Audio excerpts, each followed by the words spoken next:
guys, welcome back to the Shannon Show. Hello if you're new. So today's video is going to be a film review of Misbehaviour. So the movie is based on an actual historical event in women's history, in British women's history, and it's based on the event and the events surrounding the women liberation movement's protest at the 1970s Miss World contest. And it's got a pretty star-studded cast by British standards. It's got Keira Knightley in it, it's got Jessie Buckley in it, and it's got Mbatha-Raw in it. So I think the first thing obviously to talk about is the narrative and the tone of the film. Obviously it's coming out in Women's History Month. It's retelling the story of a key part in British women's history and the feminist movement. But it's also labelled as a comedy drama as well.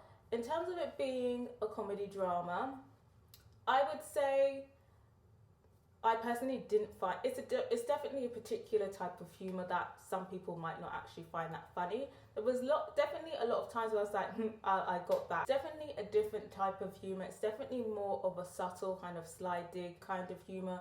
It's not really a laugh out loud type of humour. I feel like it's more of a drama and it has kind of more theatrical elements to it, but it's not over theatrical. Obviously, is it a feminist film?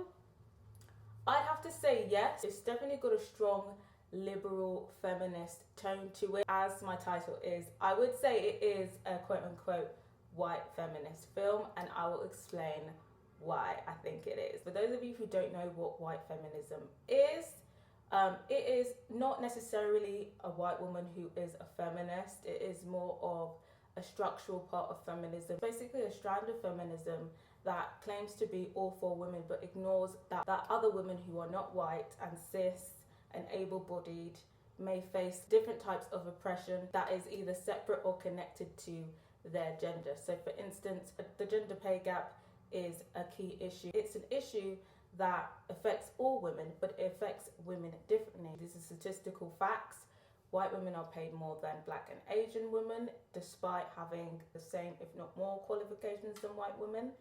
But in these conversations, when people are talking about gender pay gap and being paid the same as white men, these issues are rarely ever brought up. So how does this now apply to the film? And why have I labelled this a white feminist film? Is the remix on this story. Fact of the matter is, the liberation movement in the UK was not very inclusive, and in sociology and stuff like that, and anyone who studies sociology in the UK that covers the women's rights movements in the UK, it's all the same. It was a great movement. It did change things for women in the UK, but it wasn't very inclusive. It did ignore intersectional issues of, namely race, sexuality, and disability as well, to the point where people had to branch off and make their own movements. So for instance, black feminists had to go off and make their own women's movement because they felt like black women's issues were being ignored. Lesbians had to branch off and make their own movement because they felt like lesbian issues were not ignored, and so on and so forth. However, how this film frames it is that it was more inclusive than it was, and that is my issue, because I feel like it is a great story. It wasn't inclusive, but that's just how it was. So just tell the story how it was. That was my issue. My issue is the fact that they had now tried to remix it as if the liberations movement was this inclusive movement that it wasn't. So for instance, in one of the first scenes that we saw, there was various dark-skinned black women in the room, extras that they had put in the film with afros in the room. That would not have been the case. That was highly unlikely that there was going to be that many black women in the room in a 1970s women's rights meeting. There would probably be more white men in the room than there would have been black women in the room. So that was my first, when I saw that, I was like, this is a little bit strange. This is a little bit of a remix, definitely. And then on top of that, they had a speaker who was a white woman speaking.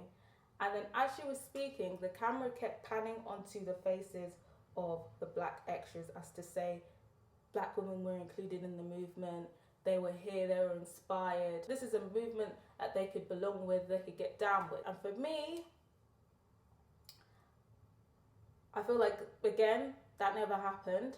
And I felt like it was a thing that they were trying to do, where they were trying to force this inclusion as to say the women's liberation movement was inclusive and even black people were in the room and they were here for the cause and they were here for the message, when that wasn't the case. Because like I said, black feminists had to branch off and make their own movement because black women's issues were being ignored. So when that scene came on, I personally felt uncomfortable because I could see what they were trying to do, but it actually had the opposite effect on me. So it's again was the thing where this never happened, so why are you trying to force it? I feel like what the directors were trying to do is, because that has been the main criticism of the women's liberation movement, that we're not an inclusive movement, is that they have tried to remix it, because obviously in the modern day, people are all about diversity, it's being pushed, and I felt like when they actually assessed the facts and they realised that everybody in this movement, all of the main people in this movement were white, that perhaps maybe it might not be well received because everybody in this movement is white. Obviously it's coming out in Women's History Month. Again, the common criticism is that in terms of the British women's rights movement is not very inclusive. So they thought, okay, let's remix it up a bit so that we can make everybody happy and people won't accuse us of not having inclusivity in our movie. But the thing is, that would have been great if it wasn't based on a factual event and a factual movement. That would have been great. But the fact that it is, and now you're remixing history, I think that does the opposite effect. I think if anything, if they really wanted to make a conversation, they should have just acknowledged the fact that the women's liberation movement was not inclusive, instead of doing all of this fakery, which I found quite offensive. I found it quite insulting to the intelligence of the black viewers and other POCs, and especially people of colour's mothers who were here in the 70s and knew what it was actually like. Again, I felt like the directors and the writers meant well, and they thought maybe they were doing the right thing by trying to remix the story and try and make it seem like the movement was inclusive. So honestly, I felt like that whole scene there was very condescending, because it's just false diversity. Speech, they were giving like nods to lesbians, and again, it wasn't that much of an inclusive movement. Had to branch off and make their own movement because, again, their issues were ignored. And they also included a disabled activist character in a wheelchair. It was just a small role. She wasn't really main cast. And again, I highly doubt there was a disabled activist there. Even now today, disabled women have come out and said that they are ignored overall by the women's movement. So in 1970s, I think that would have been even more of the case. They actually brought that character to the actual protest, and I'm not even sure if the Royal Albert Hall was even accessible. So again, it's another remix. I felt like if they were really going to try and be inclusive, what they should have done is acknowledge that they weren't inclusive. I feel like that would have done the job of them trying to be intersectional, because it was just very fake. I just feel like if you were going to have that fake inclusion, you should have carried it on and had a fake main black activist, which they didn't have. I'm not even sure if any of the extras or any of the black cast that they had that weren't in the pageant even had a line like they did with this imaginary disabled activist, which is just even more of a giveaway. I just feel like if you're going to do diversity, I don't want false diversity. I'd rather just have no diversity if it's not organic. I'd be interested to hear what other POCs and black people who have watched the film think about it. The whole kind of them remixing the whole narrative. I just feel like they should have just told the story how it was. I felt like I would have enjoyed it, and I don't think that specifically would have now prevented this film from being a good film. But I can see why they thought that they had to try and create this false diversity that was never there. But yeah, I don't think that worked for the film, to be honest. But anyway, moving on to the actual narrative. So obviously the narrative, pretty much different stories going on, but I feel like the main characters of the film are Sally Alexander, who is played by Keira Knightley, and Joe Robinson, who is played by Jessie Buckley. Sally Alexander is a recently divorced mother going back to higher education who wins a place at a university. She cohabits with her ex-husband and she's a part of the women. So she's living a very liberal feminist lifestyle, but her approach is vastly different to Josie, who is kind of like a young, unruly feminist. She believes in like disruption and vandalism and, you know, making your voice heard. Initially, Sally's type of feminism is somebody who wants a seat at the table, who wants to change things from the inside out. They end up crossing paths and coming together and using their different methods of feminism to come together. And the women's meeting also highlights that there's different strands, that there is like different branches of feminism. Even within the women liberations movement, there's not just one type of women's liberation movement. They all have their different ideals and sets of rules and how they approach things, but they all have the same goal, which is dismantling the patriarchy. In terms of the pacing of the events, I felt like it was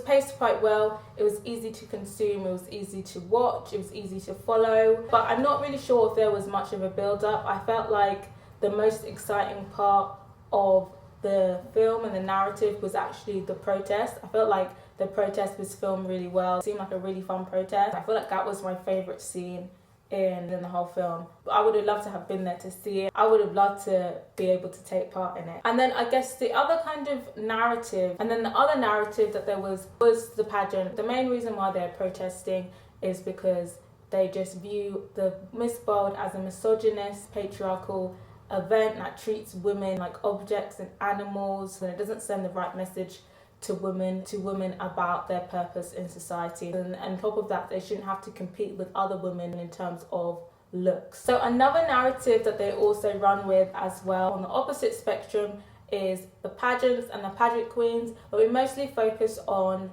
Jennifer Hoston, who's played by Gugu Mbatha-Raw, and Miss Africa South, Pearl Jensen, who is played by newcomer Louise Harrison.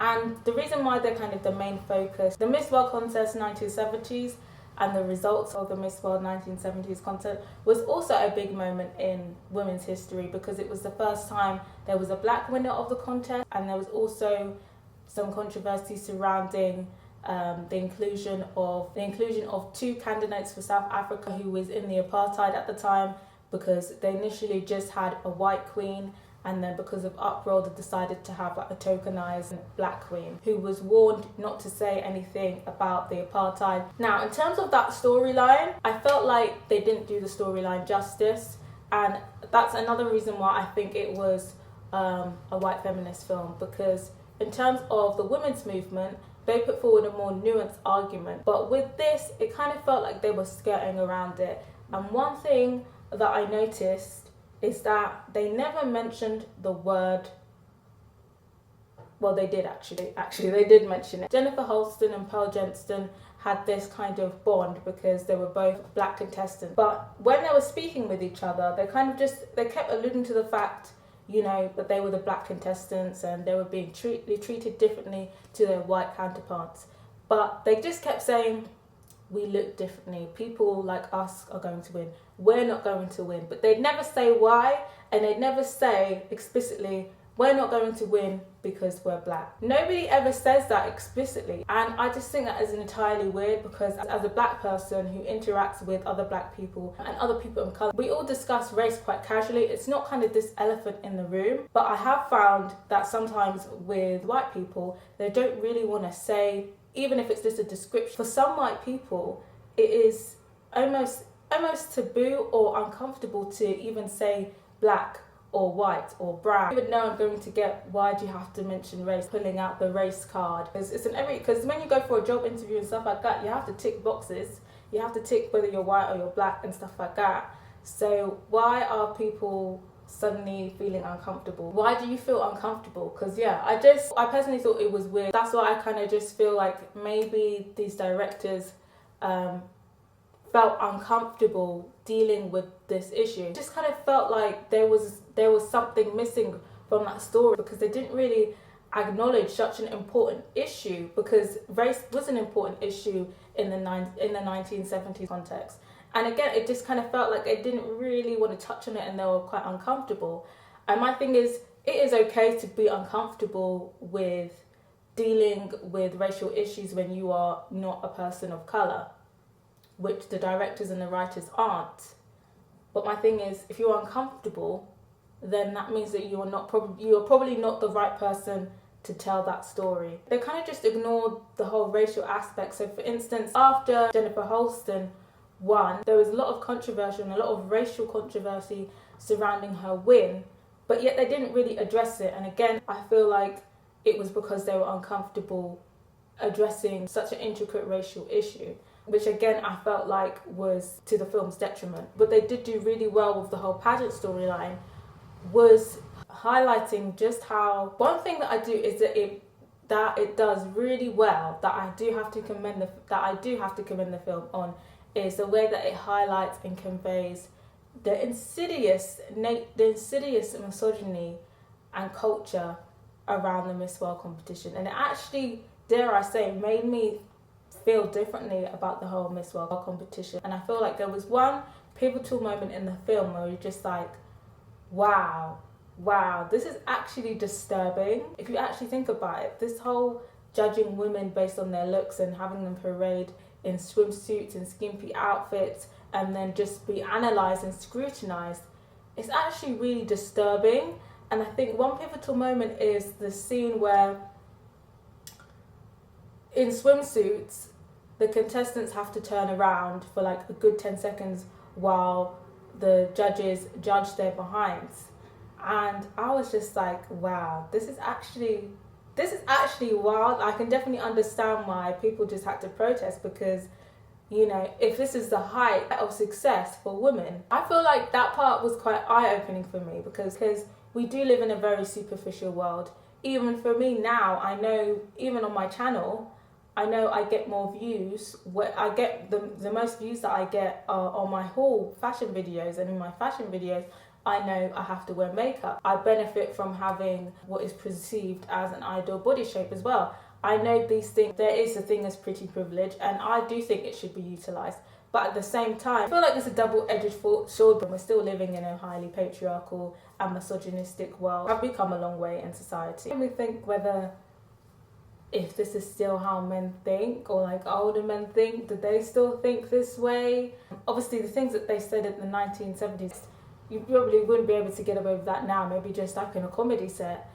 But it made me think whether, even after this whole protest, whether we have really progressed in society. Like, there's still a lot of jobs out there where you have to wear makeup, or you have to wear heels, where you have to wear makeup, but you have to wear heels. Pretty privilege is definitely still a big thing. But yeah, I'm not gonna lie, in my head when I was watching all of those things, I was just like, men are trash. So in terms of the patriarchy and misogyny and being undermined and being seen as less than because you're a woman, I feel like that is the parts that I enjoyed of the film, and that's where I think that they went right, and they had more of a nuanced argument in terms of addressing women's issues. But yeah, I'd be interested to see, do you think we have advanced in terms of standard of beauty and how men view women and how women have to present themselves in society since this initial protest? Or do you feel like we have advanced in some way, shape or form? I definitely think there's a lot less pressure, but I do think pretty privilege is still a thing. But yeah, I'd be interested to know what you guys think and what you guys kind of thought of the presentation and how misogyny and the patriarchy was presented in the film. In terms of the characters, I felt like the characters were solid. I felt like because of the issues that I had with the narrative, I personally couldn't connect to them. But I do feel like there wasn't that much development in the characters. I felt like they were all very one note. Obviously we did see kind of some changes in Sally Alexander, but again, I don't think we really saw much development, because I felt like we kind of saw things coming from her in terms of her becoming a bit more rebellious. She was already a rebel in her society, so her now getting involved in this protest, for me personally, didn't really come as a surprise. So like when they were doing like narratives where, is she going to do the protest, is she not, I don't really feel like there was much of a build-up. Maybe there could have been a bit more development there. And the same with Jessie Buckley. I feel like she was probably a bit more of a more interesting character with what Jessie Buckley has to offer. Acting-wise, again, I felt like it was very one note. I don't really feel like there was much development in her character. We do see her go through different emotions, but again, there wasn't really that much of a switch for me. And the same with Gugu Mbatha-Raw, not really much development there. But what I will say is that the accents were A1. Her A1, she's meant to be from Grenada. She got away with that accent. Also, Larice Harrison, the newcomer who played Pearl Jensen, I felt like her South African accent was pretty decent, really believable. So I commend them for that. Like Ben Hope's character, even though his character was like a literal piece of shit, I feel like he played the piece of shit character really well. You did hate the character. He was played by Greg Kinnear. I felt like he played like a misogynistic pig really well. A bit too good in my opinion. I feel like in terms of the standout characters, I'd have to say it was him, to be honest. I feel like he played his role very well. In terms of the production, I felt like the production was really good. You did get the 1970s feel. Favorite parts was actually the ending when they introduced us to like the real life characters. I felt like that was a cute ending and a good nod to Women's History Month. But overall, I felt like there was two separate narratives. There was the women's rights liberation movement's narrative, and then there was the pageant's narrative. They were both important parts of history, and I feel like where they went wrong is trying to make them as important as each other and trying to group them all into one film. I think that's where they went wrong. I felt like they should have focused on one. So I feel like where the director was obviously most comfortable was the women's rights issue and the women's liberation movement. I felt like they should have just focused on that. The women's liberation was protesting at the 1970s Miss World contest, and the early time we saw the Miss World contest was at the protest. I felt like that would have been better and probably would have given us more time to develop, more space to develop the characters. Them trying to squeeze these two important issues into one film affected the other in terms of quality of the writing and the character development. And personally, I just don't feel like the directors and the writers had the scope to deal with the complex issues of the 1970s Miss World contest. So they should have just left it out. I felt like that should have just been its own separate story with a whole new team, in my opinion. A bit ambitious for the writers and the directors to try and tell them both together and trying to make them seem as important as each other, when I feel like it isn't really the case. I felt like the women's rights issue and the women's liberation movement took more precedent, and they tried to link it together with having, you know, Sally running into Jennifer Holston in the bathroom, which never happened. And again, that fake meeting in the bathroom was again kind of shoving the women's liberation movement into another movement in terms of breaking down European standards of beauty, trying to insert itself in that conversation again, that the liberation movement wasn't really activist. Do you think that the two narratives work well together, or do you feel like they should have just focused on one? Overall, I felt like it was an okay production, but for me, because of the issues that I had with it, I felt like it did impact my viewing experience of it. I feel like maybe for other people might enjoy it more, but for me, I couldn't get past the fake inclusion thing. But nonetheless, I think it does highlight women's rights issues well. I do think it highlights the insidious nature of misogyny and patriarchy well. So I think for me, taking everything into account, I'm going to give it a 2.5 out of 5. If you haven't watched the film, do you think this is a film that you're going to go watch? If you have watched the film, let me know what you thought of it, and let me know what you thought of my review. Subscribe if you haven't, and if you have, don't forget to press that notification bell so you know when the next review is dropping. Till next time, guys, bye!